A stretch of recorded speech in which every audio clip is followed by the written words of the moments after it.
Hello, aspirants, and welcome back to our channel. Today, we'll discuss The Hindu analysis dated 17th August 2021. So, let's start today's discussion. The first headline states Government dismisses the snooping charges. Government के against जो charges लगे थे, अब इसकी थोड़ी अगर मैं background की बात करूं कि ये न्यूज़ क्यों आई है, हमने कुछ टाइम पहले से एक नाम सुना था विच वॉज पेगासस वायरस. सबने सुना होगा, राइट? पेगासस वायरस का एक ये वायरस का इंडिया में कहीं ना कहीं बहुत नाम था. हमने पहले बोला कि इज़राइल फर्म के वजह से हो रहा है.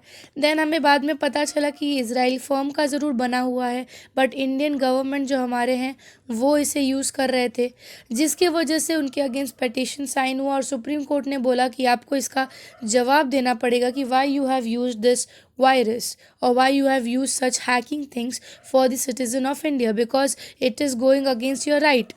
एक citizens के right to privacy के अगेंस्ट जाता था ये. उस चीज़ों को गवर्नमेंट ने मानने से इनकार कर दिया है. If you will see the government in the supreme court on Monday dismisses the allegation of snooping using the Pegasus spyware. ठीक है, तो उन्होंने बोला कि आपको जो मटेरियल दिया गया है, आप जिस पे अपना जजमेंट बता रहे हो, दैट इज़ नॉट राइट. आप लोग को एक्चुअल चीज़ें पता नहीं है या फिर ये एक्चुअल चीज़ें नहीं हैं. द 2 पेज एफिडेविट, वो लोग ने एक एफिडेविट दिया जिसमें उन्होंने बोला कि आप इसको पढ़ लीजिए, you will be clear about it. The 2 page affidavit filed by the ministry of electronics and information technology. Supreme court however said government form a committee of experts to dispel the wrong narrative spread by the vested interest. उनका क्या बोलना था कि ये affidavit में actual चीज़ें हैं, आप लोग को जो चीज़ें पता चल रही है या जो आप लोग समझ रहे हो, that is the wrong narrative. Narration आप लोग का गलत जा रहा है उसमें. अकॉर्डिंग टू द गवर्नमेंट ये चीज़ हुई है, ठीक है, जिस पर कहीं ना कहीं हमारे जो चीफ जस्टिस ऑफ इंडिया है मिस्टर रमना, उन्होंने ये चीज़ बोला कि 2 पेज की एफिडेविट से आप कुछ क्लैरिफाई नहीं कर सकते कि ये चीज़ आपने किया है कि नहीं किया है. सो दे अर्ज्ड 3 जज bench led by the Chief Justice of India N.V. Ramana to have the Union Home Ministry clarify the oath of affidavit or not the government using the military made technology to snoop on the citizens. Last चीज़ें supreme Court ने ये बोली, हमारे mister Ramna ने ये बोली कि ये पेटिशन कुछ भी सेटिस्फाई नहीं कर पा रहा है या क्लैरिफाई नहीं कर रहा है आपका यूसेज. ऐसा अगर है तो आप डिटेल्ड ये एफिडेविट बना के दो, ठीक है. आपको टाइम चाहिए, यू टेक योर टाइम, ठीक है, आप अपना टाइम लो, we are okay with it, but give us a detailed one, ठीक है, detailed one, so that it can satisfy कि हाँ आपका जो ये यूज़ था या आपने जो चीज़ किया है, that can satisfy the reason. If you will say see here, they want to know the clear terms whether the government has used Pegasus or not. If you want time for a detailed affidavit, you can take time. तो ये हमारे mister Ramna का बोली हुई बात है.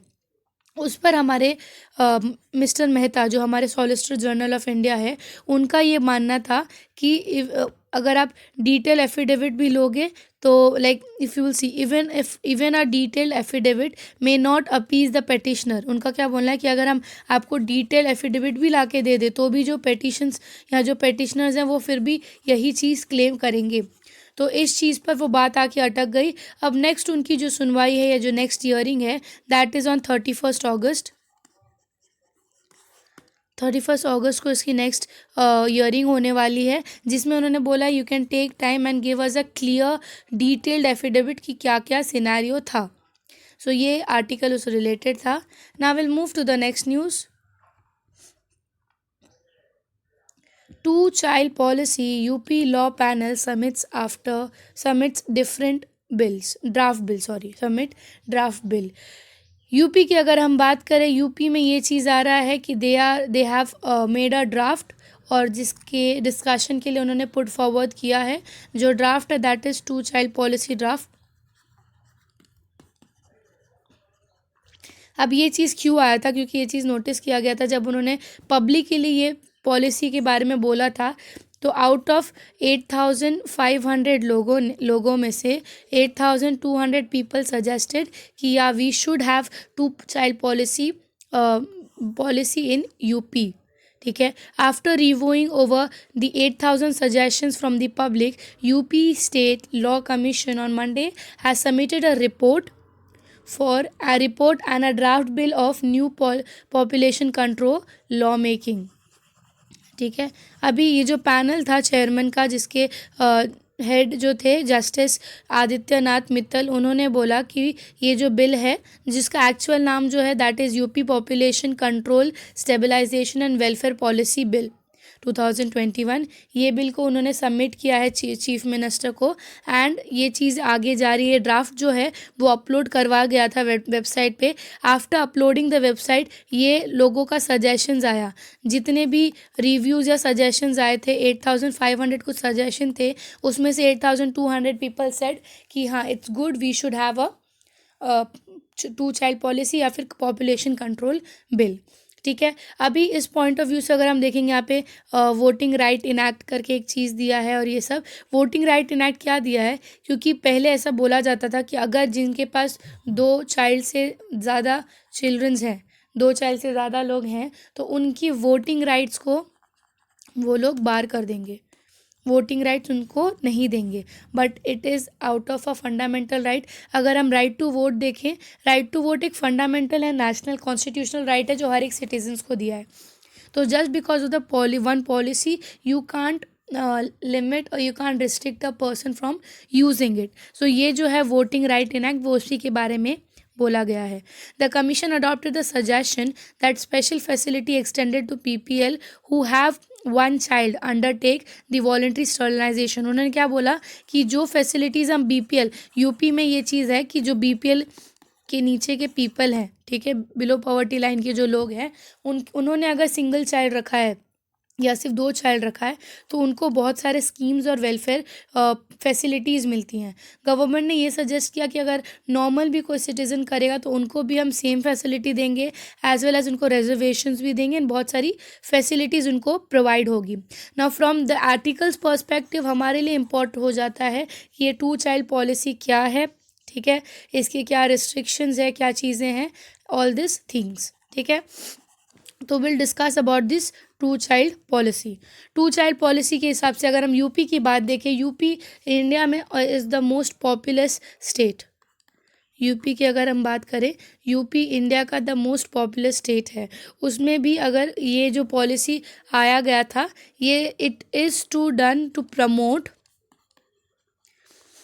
Made to promote the sustainable development with equitable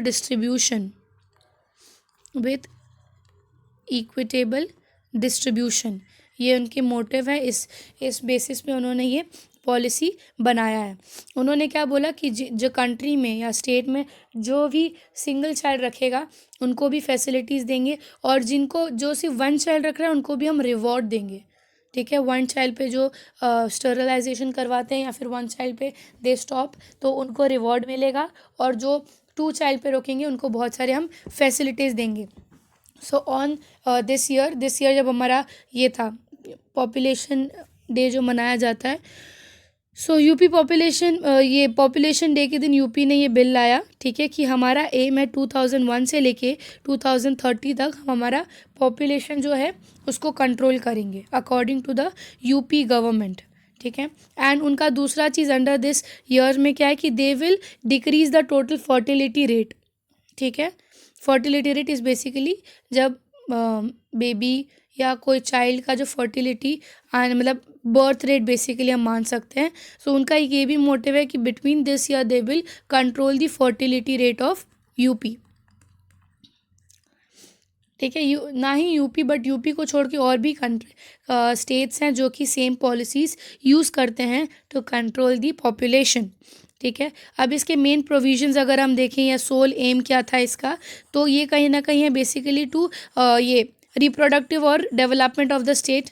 ठीक है. उनका जो रेट है या उनका जो गोल है, जिस गोल पे वो लोग ये पॉलिसी बना रहे हैं, दैट इज़ 2021 से ठीक है। 2021 में जो फर्टिलिटी रेट है उसको 2026 तक 2.1 करना है, 2.1%, और फिर 2026 से 2030 तक उसे 1.9 करना है फर्टिलिटी रेट।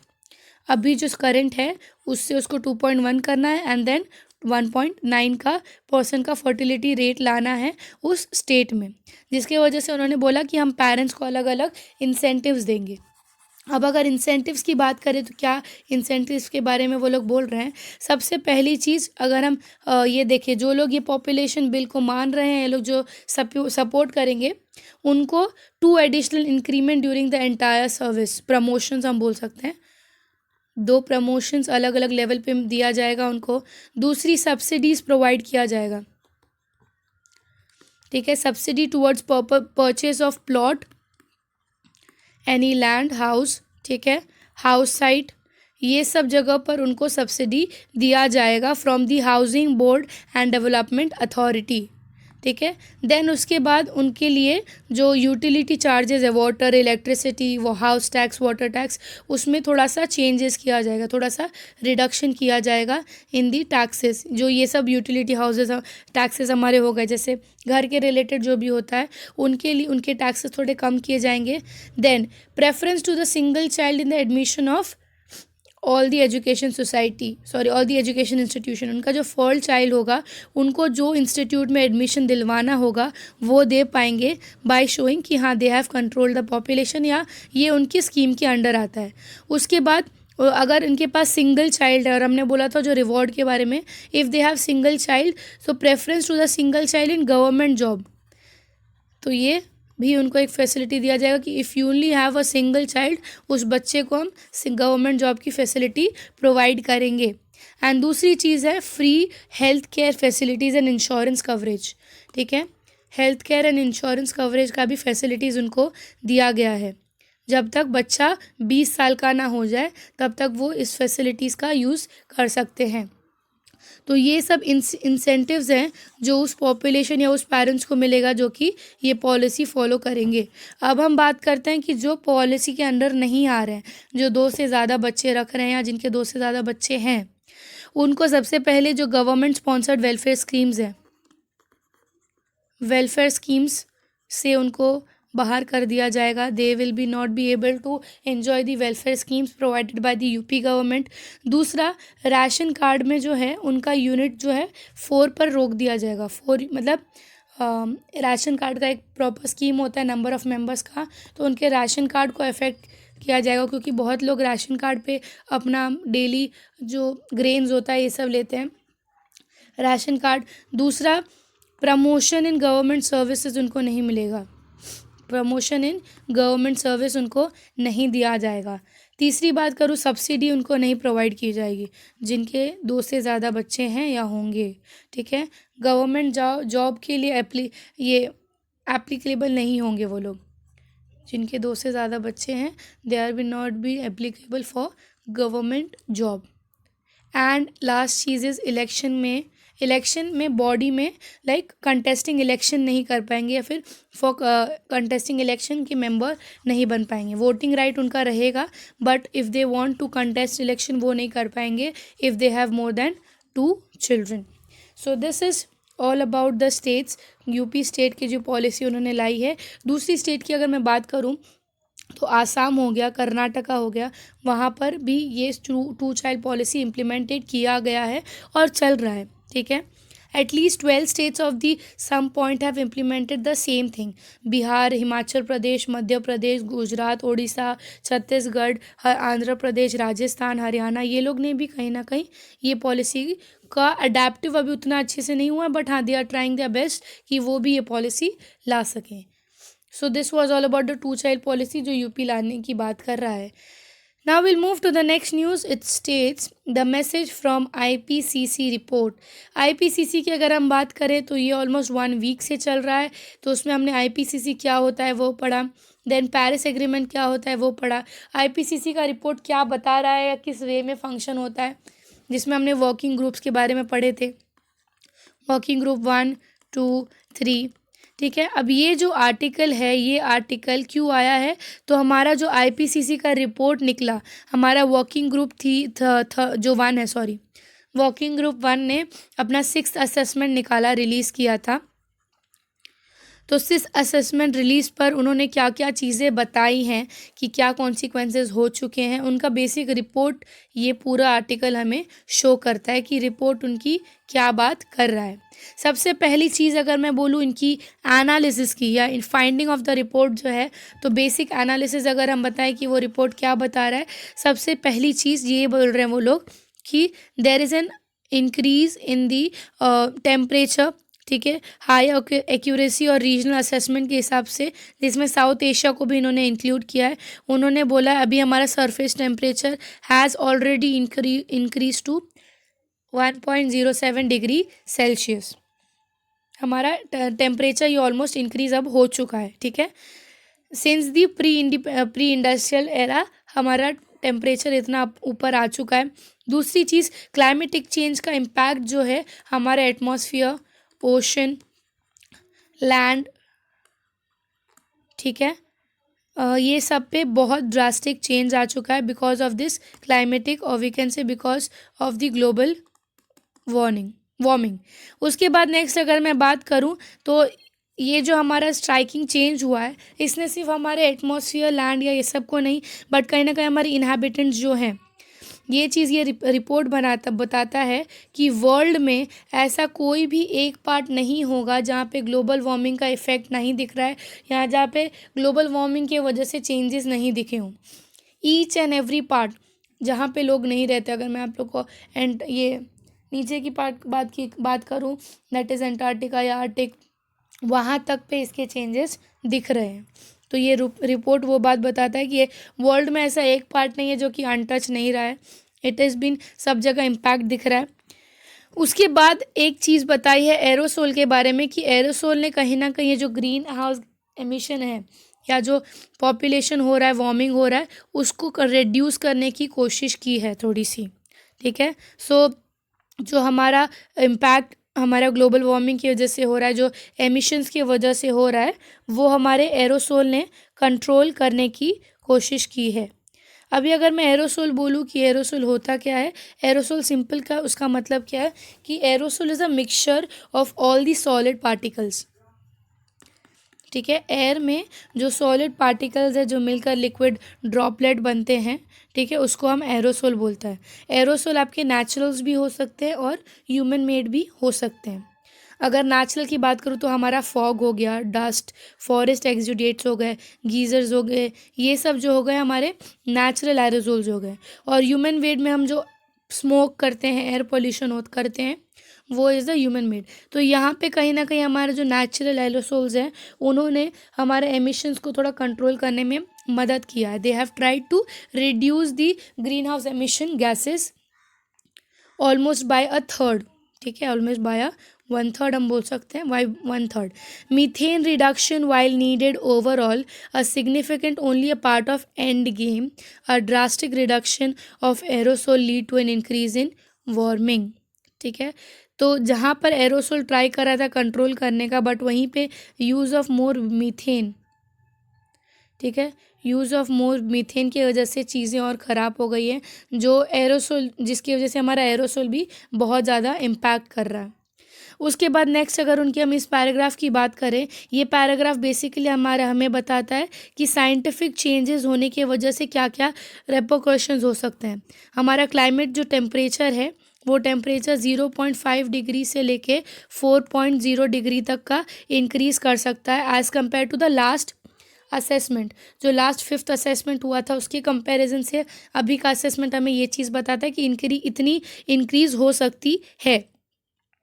उसके बाद हमारा जो जो इंस्टीट्यूट है, institute of tropical metrology earth system model, उन्होंने ये चीज़ बताया है कि ये जो हमारा असेसमेंट है, ये एक प्रॉपर हमारा मॉडल की तरह आप यूज़ कर सकते हो। ये जो हमारा अभी असेसमेंट निकला है, it is a proper model which can give you the solutions, कि आप इसको ध्यान रखते हुए अपने आगे के फर्दर सॉल्यूशंस बनाओ।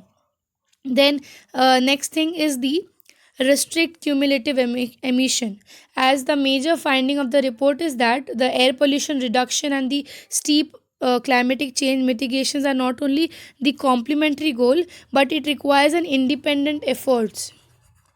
It actually requires an independent efforts so that you can short down the terms of global warming.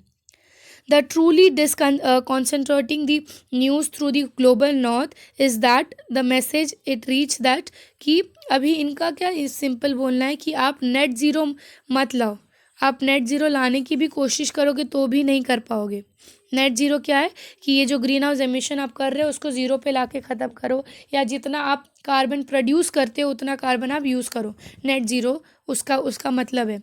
तो आईपीसीसी का जो 6 रिपोर्ट है वो ये बोलता है कि even if you will try, आप वो चीज़ नहीं कर पाओगे.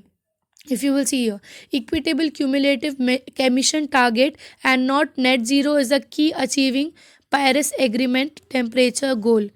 अभी आप ये चीज़ मत रखो अपने गोल में कि will brought to net zero, will bring it to net zero, which is next to impossible. At least you try to control it. Next is the litter cheers for south global या global south. इसमें जो है हमारा southern part, जो southern Asia है या southern part of the country world है, उसके बारे में बोला गया है. However, the exposure of the misleading characters of the net zero campaign can bring a little cheer to the global south for an equatic findings that the world is set to cross 1.5 degree limit within 10 to 15 years. A deep emission cut by 3 big emitters. उन्होंने क्या बोला है, just because US, China, ठीक है, US, China और Europe, इन लोग ने अपना यूज़ कम कर किया है. ऑलमोस्ट चाइना का तो अभी भी बहुत है. यूएस एंड यूरोप ने अपना एमिशन कम किया है, जिसके वजह से ये चीज़ बोल रहे कि चलो अब भी जो टेम्परेचर है वो और मतलब 10 या 15 साल के बाद ही बढ़ेगा, या हमारा 10 से 15 साल अभी जो टेम्परेचर इंक्रीज़ हुआ है वो उतने पे रहेगा, उससे ज़्यादा नहीं बढ़ेगा. क्योंकि हमारे कुछ कंट्रीज़ ने कोशिश किए हैं ताकि वो उसका कट डाउन कर सके emission. Even the prospect of the mild overshoot for the limit followed by the later decline. ठीक है. अब इंडिया की पर्सपेक्टिव से अगर हम बात करें कि इंडिया का क्या रोल है इसमें, तो India can not save the world from the consequences obviously, but ये चीज़ नोटिस की जाती है, हमने अपने लास्ट वीडियो लेक्चर्स में भी देखे थे कि इंडिया का जो पर एवरेज जो एमिशन है सीएजी का, वो ग्लोबली उसका लेस देन 60% है. ग्लोबल जो 60% पर हर एक इंसान का जीसी जो एमिट करता है उसका लो देन 60% यहाँ पे इंडिया करता है. Here it is clearly written about it. India has contributed less than 5% of the global cumulative emissions to the day. Less than 5% emissions to a day, with per capita average emission the third of the global average. Global average जो है इसका one third का emit करता है India का पर person. अगर हम बात करें G20 में से इंडिया ही ऐसी कंट्री है, हम बोल सकते हैं कि जिसका ये जो एमिशन है या फिर उन्होंने अपने पेरिस एग्रीमेंट में ये 2 डिग्री वार्मिंग कंपैटिबल रखा है. इंडिया अकेला ऐसा G20 का मेंबर है. ठीक है. अगर हम बात करें अबाउट दिस एमिशन, तो सबसे बेस्ट एग्जाम आप भूटान का ले सकते हो. भूटान एक ऐसी कंट्री है वो जितना अपना ग्रीन हाउस एमिशन एमिट नहीं करती, उससे ज़्यादा उसको कंज्यूम करती है या उसको यूज़ करती है. ओवरऑल वर्ल्ड में एक भूटान ऐसी अकेली कंट्री है जिसका जितना वो कार्बन डाइऑक्साइड का ये एमिट नहीं करता उतना वो लोग उसका यूज़ कर लेते हैं पूरी तरह, which is a very good sign जिससे आप कर सकते हो. अगर सेम चीज़ ऑल ओवर कंट्री ने यूज़ की तो कहीं ना कहीं we can control this global warming, but it is next to impossible. क्योंकि इंडिया या फिर हम सब वर्ल्ड की बात करें तो it has reach to such a stage जहाँ पे एकदम से ये चीज़ें बंद करना मतलब it is a destruction. So the total cessation of emissions for the next 30 years, with the other emissions remaining the same, will buy the world less than 2 years of additional time to meet the Paris Agreement temperature goal. Focusing on the definite cumulative emission target, keep equating the historical responsibility in the view immediate emissions of reduction by developed countries. So ये पूरे article में हमारा assessment दिया है कि IPCC का ये 6th assessment किस बात करता है, इंडिया का क्या रोल है, बाकी कंट्रीज़ का क्या रोल है इसमें. Now we'll move to the next news. The next news states that broader representation must India. Broader representation must India. हमने कल ही पढ़ा कि Afghan has fallen down. Afghan के जो प्रेसिडेंट थे हमारे अशरफ गनी, मिस्टर अशरफ गनी, वो अफ़गान छोड़ के चले गए हैं. अफ़गान का सिचुएशन पूरी तरह केओस है. उस पर कल हमारी एक मीटिंग हुई थी यूएनएससी की, यूएन सिक्योरिटी काउंसिल मीटिंग, जिसमें सारे कंट्रीज़ ने अपने रिप्रेजेंटेशंस, अपने व्यू बताए हैं. सो यूनाइटेड नेशन सिक्योरिटी काउंसिल की जो ये मीटिंग हुई थी, ये हमारे हम बोल सकते हैं कि ये 10 दिन के बाद जो सीन्स है उसके ऊपर ये मीटिंग किया गया था about Taliban taking the control over the Kabul. हमने कल ही पढ़ा तालिबान का क्या रोल है, कब से तालिबान यहाँ पे आया और क्या क्या चीज़ें हैं. Addressing the meeting the UN general mister Guterres, उन्होंने ये बोला कि we have to ensure the protest of the rights of Afghanistan. उनका यही मानना है कि बिकॉज ऑफ दिस सिचुएशन जो सबसे ज़्यादा फेस कर रहे हैं वो वहाँ के सिटीजन्स. अगर मैं सिटीजन्स की भी बात करूँ, सिटीजन्स में मेन उनका ये बोलना है वुमेन्स एंड गर्ल्स, उनके राइट्स पूरी तरह से कट ऑफ कर दिए जाएंगे अगर तालिबान प्रॉपर कंट्रोल में आ गया. I remind all the parties of the obligations to protect the civilians. I call upon Taliban and all the parties to respect and protect the international humanitarian law. Mr. Guterres said that there was a chilling report of severe restrictions of human rights, especially it was on women and girls. तो इस चीज़ पे बहुत बड़ी हम बोल सकते हैं कि एक कंसर्न बन जाता है कि अगर तालिबान ने कंट्रोल ले लिया तो वुमेन्स एंड गर्ल्स की right will be fully restricted. दूसरी अगर मैं बात करूँ, हमारे जो अफ़गानिस्तान के जो ये रिप्रेजेंटेटिव है यूएन में, जिनका नाम है गुलजाम, मिस्टर गुलजाम, उन्होंने ये बोला कि ये लिटरली बहुत बड़ा एक कंसर्न है, क्योंकि तालिबान ने जो प्रोमिसेस किए हैं हमें related to the Afghanistan as a country, वो प्रोमिसेस वो लोग कंप्लीट नहीं कर रहे हैं, ना वो स्टेटमेंट वो लोग प्रॉपर दे रहे हैं. क्योंकि जो दोहा एग्रीमेंट हुआ था, Doha agreement is basically, Doha agreement हमारा फेब 2020 में किया गया था, जिसमें यूएस मिलिट्री ने अपना कंट्रोल बैक, मिलिट्री पावर पीछे ले लिया था. तो तालिबान को ऐसा लगा कि ये जो एक इनिशिएटिव है ये हमारे लिए बहुत अच्छा है. सो ये चीज़ को फुलफ़िल करने के लिए उन्होंने कुछ प्रोमिसेस बोले थे तालिबान ने, जो कि उन्होंने प्रॉपरली कंप्लीट अभी तक नहीं किया है. इंडिया की बात करूं तो इंडिया के जो रिप्रेजेंटेटिव थे वहाँ पे मिस्टर त्रिमूर्ति, उन्होंने बोला है कि सिचुएशन जो है वो इंडिया के लिए भी बहुत बड़ा कंसर्न बन रहा है, क्योंकि अफ़गानिस्तान और इंडिया की अगर हम रिलेशन देखें, अफ़गानिस्तान और इंडिया का रिलेशन सिर्फ नेबरिंग नेशन नहीं है, बट उसके साथ बहुत कुछ है. हम लोग का कल्चरल एक्टिविटीज़ होते हैं, साथ में एजुकेशनल एक्टिविटीज़, मिलिट्री एक्टिविटीज़ होते हैं.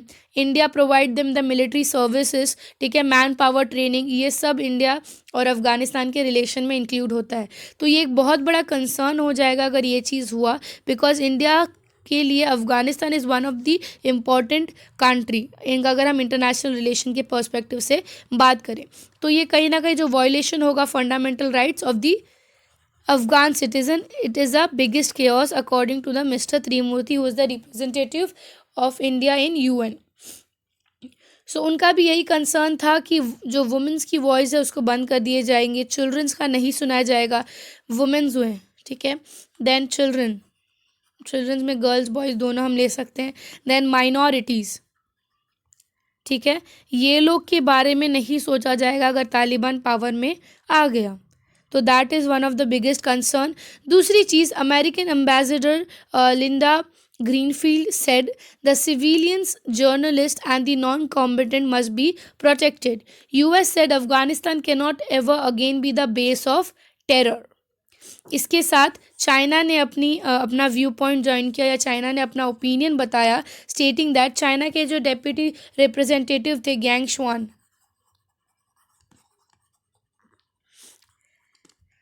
उन्होंने बोला कि ये जो टेरर ग्रुप अफ़गानिस्तान में बन रहा है, ठीक है, और ये जितने भी अलकायदा हैं, आईएस हैं, ईस्ट टर्कियन इस्लामिक मूवमेंट्स हैं, ये सब को हमें रोकना पड़ेगा.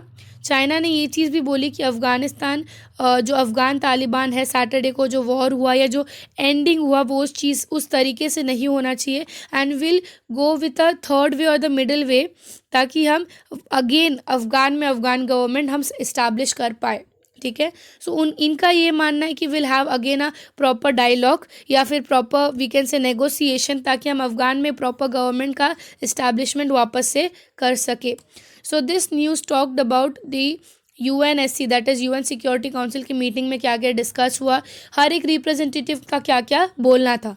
सो कहीं ना कहीं अगर ये फॉल ऑफ अफ़गानिस्तान हुआ तो ये कुछ चीज़ें हैं जो बहुत ज़्यादा अफेक्ट हो जाएंगी। Now we'll move to the next news. It states Supreme Court raises query on Tribunal Reform Bill. Tribunal Reform Bill की अगर मैं बात करूँ जो कि पास किया गया था 9 अगस्त को, सो ये एक बहुत बड़ा क्वेश्चन उठ रहा है। हमारे जो चीफ जस्टिस ऑफ इंडिया है मिस्टर रमना, उन्होंने ये क्वेश्चन उठाया कि आपने किस बेसिस पर ये बिल पास किया। आप लोग मुझे एक डिस्कशन बताइए, कोई भी एक चीज़ एविडेंस में बताइए कि आप लोग ने इसके रिलेटेड बिल कैसे पास किया और किस किस बेसिस पे पास किया है। तो ये जो बिल हमारा पास हुआ जिसके बारे में हमने बात किया था, इसकी बेसिस पूछी गई है या फिर हम बोल सकते हैं कि इनका मेन कंक्लूडिंग पार्ट क्या था। क्योंकि एक पेटिशन फाइल किया गया था हमारे एक राज्यसभा मेंबर के तरफ से। ठीक है, राज्यसभा मेंबर जयराम रमेश ने मंडे को सुप्रीम कोर्ट में एक पेटिशन साइन किया, जिसमें उन्होंने बोला कि जो ट्रिब्यूनल रिफॉर्म बिल को आप बंद कर रहे हो, इट इज़ अनकॉन्स्टिट्यूशनल प्रोविजन।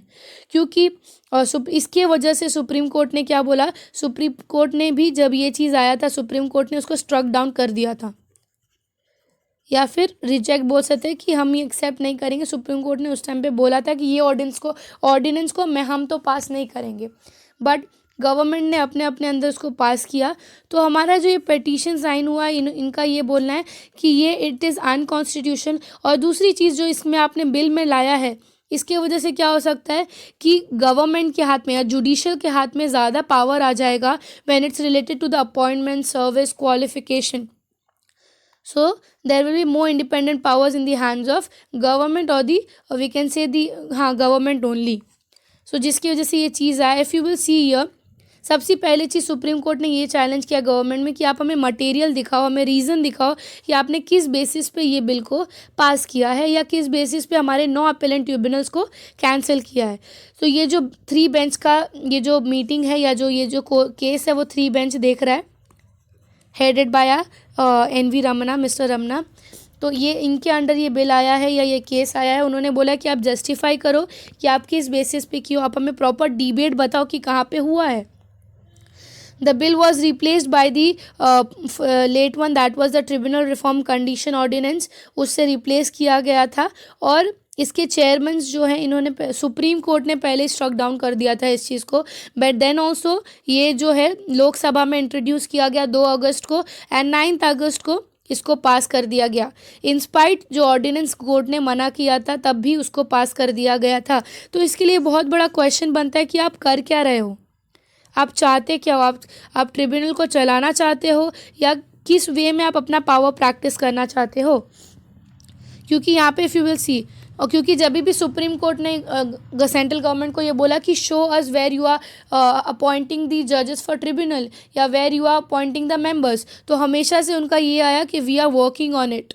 ठीक है, सो यहाँ पे भी वही चीज़ें लिखी हैं। Show us one appointment that you have made. Whenever we ask the ministry about the tribunal appointment, you said it was under process, and if you want make appointments nothing prevents you from appointing it.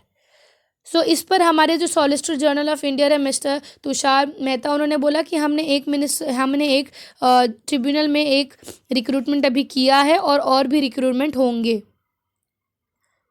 ठीक है, तो उनका ये बोलना है कि ऐसा ऐसा चीज़ है, और यही इसी को क्वेश्चन किया कि आप मुझे बताओ प्रॉपर्ली आपकी वर्किंग हो क्या रही है, आप मुझे एक अपॉइंटमेंट बताओ जो आपने किया है। तो इसकी भी सुनवाई 31 अगस्त को होने वाली है।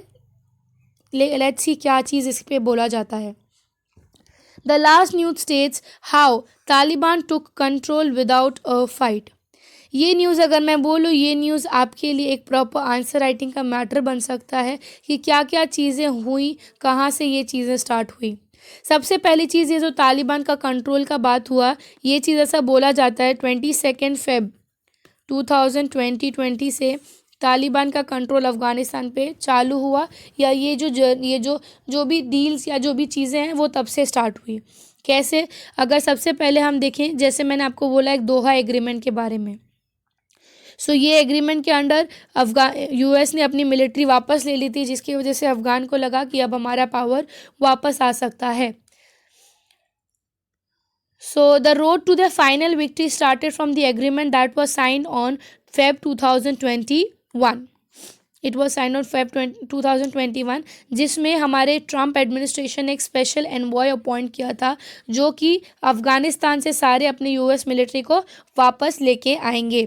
सो यूएस का ये कंसर्न नहीं था उस टाइम पर, यूएस को कोई भी कंसेशन नहीं मिला तालिबान से या अफ़गानिस्तान से, but under the treaty, under the act, उन्होंने अपना पावर वापस ले लिया। अपना पावर उन्होंने बोला था कि ठीक है, बाय 1 मई 2021 हमारा पूरा मिलिट्री पावर यूएस मिलिट्री जो है वापस ले लेंगे या कम बैक करवा लेंगे। ये अकॉर्डिंग टू दिस, ये तालिबान को एक अश्योरेंस मिला कि अब जो है हम हमारा ग्रुप जो है प्रॉपरली, या फिर हमारा जो ये जो तालिबान ग्रुप है उसका प्रॉपर फंक्शनिंग कर पाएंगे। सो इसके वजह से तालिबान को एक सेंस ऑफ सिक्योरिटी या सेंस ऑफ विक्ट्री फील हुई, जिस पर उन्होंने they started demoralising the Afghan government. कैसे बोलेंगे डीमोरलाइजिंग? क्योंकि यहाँ ये चीज़ क्लियरली दिखा रहा था कि आफ्टर द ट्रीटी यूएस वापस जा रहा था, अब अफ़गान के पास कुछ नहीं रखा था, and the Taliban became more confident in themselves. तो it was a victory situation for Taliban but a demoralising situation for the Afghan government. So the US ने अपना ये डील कर लिया, जिसके वजह से ये चीज़ें सब स्टार्ट हुई है from that time. If you will see, this allowed Taliban to regroup the across country for the next offensive and refurbish supply lines. Legitimate by US deal, Taliban also reached out the regional players such as China, Russia, Iran to neutralize their roles in coming big fight. And they were waiting for America to start going. Taliban का main काम यही था कि वो इसी चीज़ के लिए रुके थे कि यूएस कब वापस जाए।